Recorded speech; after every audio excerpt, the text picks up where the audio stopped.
दोस्तों टाटा मोटर्स का जो शेयर है आज उसका हम रिव्यू करने वाले हैं। आप देखेंगे टाटा मोटर्स के अंदर लगातार गिरावट देखने को मिल रही है। सोमवार को भी उसके अंदर करीबन 5% की गिरावट हुई थी।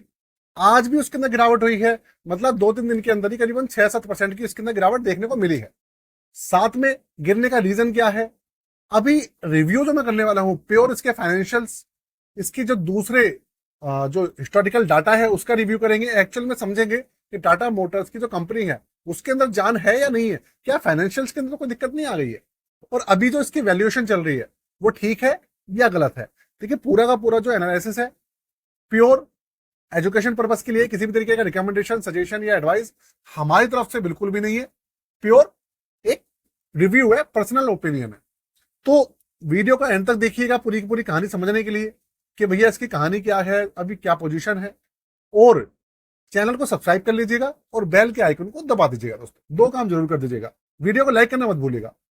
तो अब मैं आपके सामने सबसे पहले कंप्यूटर स्क्रीन शेयर कर रहा हूं और उसके बाद चलेंगे इसके रिव्यू पर, और वन बाय वन सारी की सारी चीजें जो है आपके सामने मैं रखूंगा। देखिए कंप्यूटर स्क्रीन आपके सामने चालू हो चुकी है। यहाँ पे देखिए आप रिपोर्ट देखिए, ये 16 जून की आई हुई है कि Tata Motors share fall 5% after JLR projects flat cash flow और लोअर FY26 मार्जिन।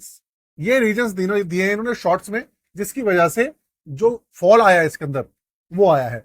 एक तो मूडीज ने इनकी जो रैंकिंग है उसको दोबारा से क्या करा है, दोबारा से उन्होंने पूरी का पूरा एनालिसिस करा है, उसके बाद गिरी।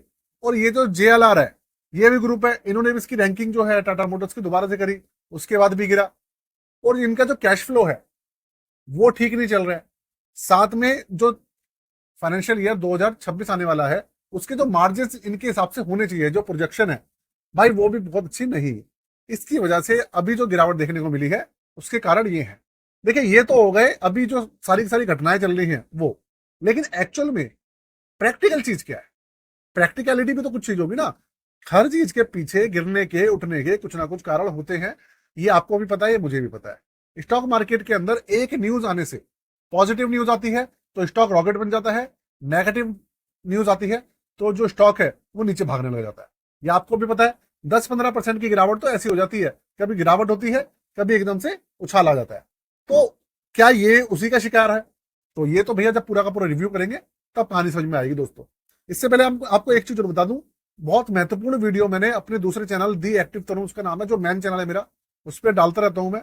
आप ऑलरेडी अगर आपने सब्सक्राइब किया होगा तो आपको पता ही होगा, डिस्क्रिप्शन में उसका लिंक है सबसे ऊपर, उसको भी सब्सक्राइब कर लीजिएगा। तो देखिए अब आप ये देखिए, अगर मैं इसके सामने देखिए मार्जिन जो है 2026 का जो है 5% से 7% के बीच में होना चाहिए, है ना, और जो कि पहले 8.5% के आसपास था, कम हो गया। उसकी वजह से प्रोजेक्शन जो है कैश फ्लो की वो क्लोज टू जीरो है, उसकी वजह से प्रॉब्लम है। ये सारी सारी कहानियां जो है अभी के समय में चल रही है। अब प्रैक्टिकलिटी में अगर आपको बताऊं ना, तो देखिए वो ये है कि भाई अभी के समय में ना जो भी हमारा पूरा का पूरा ऑटो सेक्टर है वो मैंने आपको बताया, उसमें प्रॉब्लम चली रही है। रेयर अर्थ जो मटेरियल है उसकी वजह से ये चल रही है। दूसरी बात, जो मिडिल क्लास है वो ज्यादा कार्स नहीं खरीद रहे हैं अभी, क्योंकि कारें आपको पता है कोई सी भी आप कार लो 9-10 लाख रुपए से, बेसिक कार भी 9-10 लाख रुपए से स्टार्ट हो रही है अभी के समय में, अगर आप CNG कर लेते हैं तो।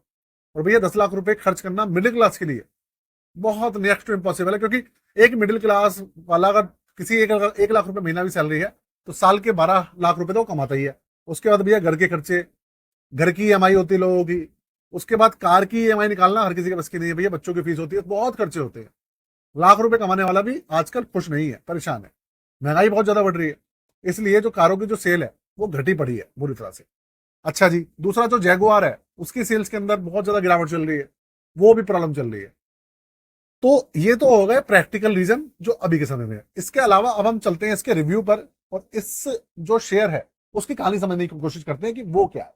तो देखिए आपके सामने जो ये स्टॉक है ये खुल गया है, मैंने देखा। आपको फिर से बता रहा हूँ, रिकमेंडेशन मेरा बिल्कुल भी नहीं है दोस्तों, प्योर रिव्यू है। अगर मैं देखूं तो देखिए टाटा मोटर्स लिमिटेड जो है अभी के समय में ये चल रहा है 675 रुपए मान लीजिए मोटी मोटी।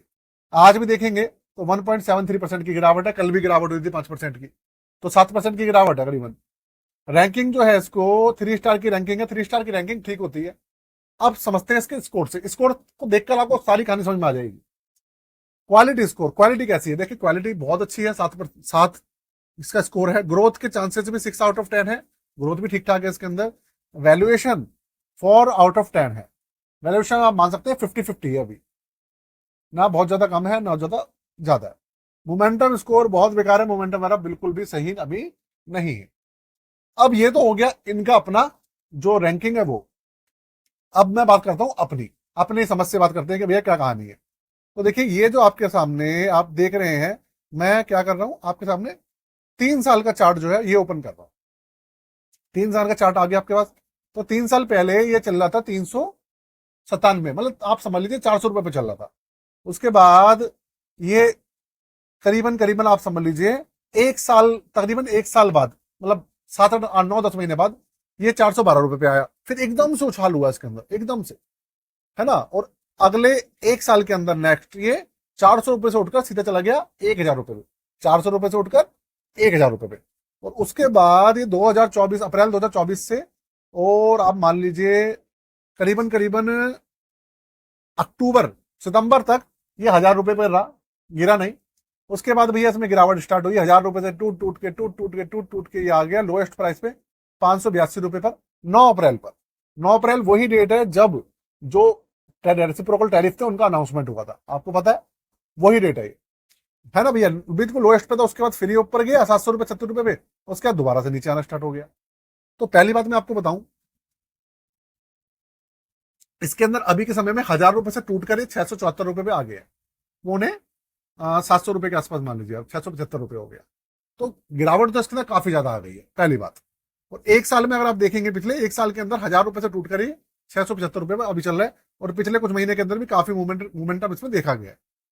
अच्छा, अप्रैल से लेकर अभी तक इसी मोमेंटम जो है वो बना हुआ है, 100 200 रुपए ऊपर नीचे हो रहा है। रीजन है सेल्स की वजह, सेल्स बढ़ नहीं रही है।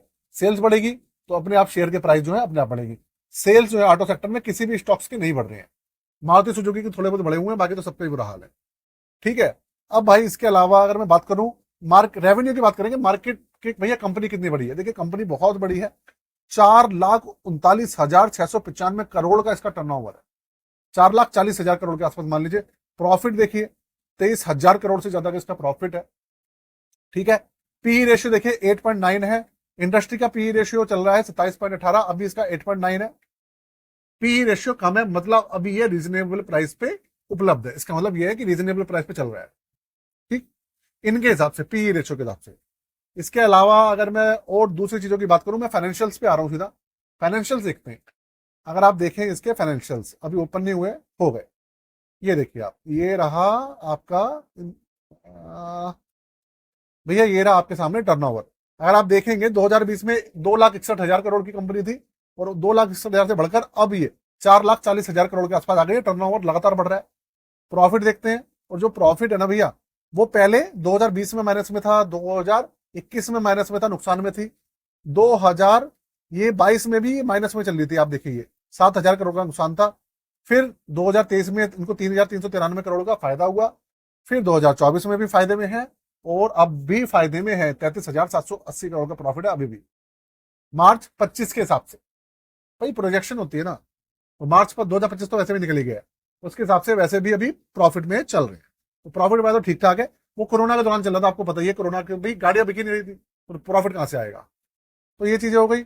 उसके अलावा अगर आप देखेंगे इसका डेट रेशियो देखिए, जो डेट रेशियो था वो 1,18,000 करोड़ था पहले, फिर 1,35,000 करोड़ हुआ, 1,39,000, 1,25 करोड़, उसके बाद 98,500 करोड़, और 62,499 करोड़। तो डेप्ट रेशियो जो है वो लगातार, जो डेप्ट है वो हमारे लगातार घट रहे हैं।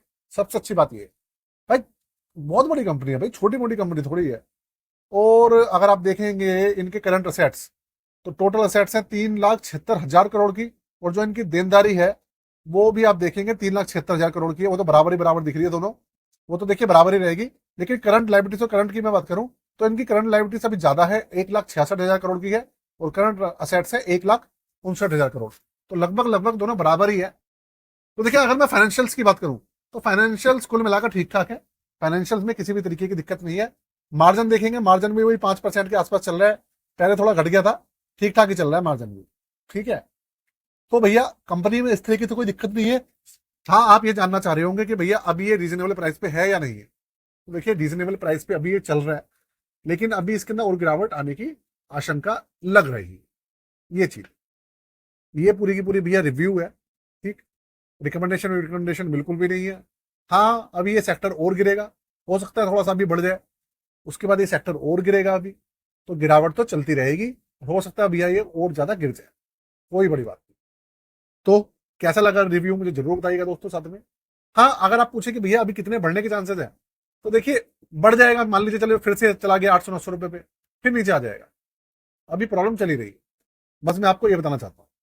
तो भैया कुल मिला के ये है कि डरने वरने की जरूरत नहीं है। जो घबरा रहे हो, डर रहे हो, तो डरना मत। अच्छी कंपनी है, किसी तरीके की लॉन्ग टर्म के लिए कोई ऐसी टेंशन वाली बात होती नहीं है, ठीक है। तो चलिए आज की जो हमारी रिव्यू है दोस्तों वो खत्म करते हैं।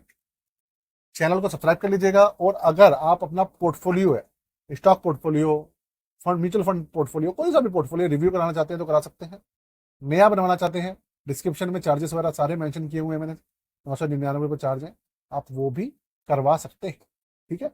आज के लिए दोस्तों जय हिंद, वंदे मातरम।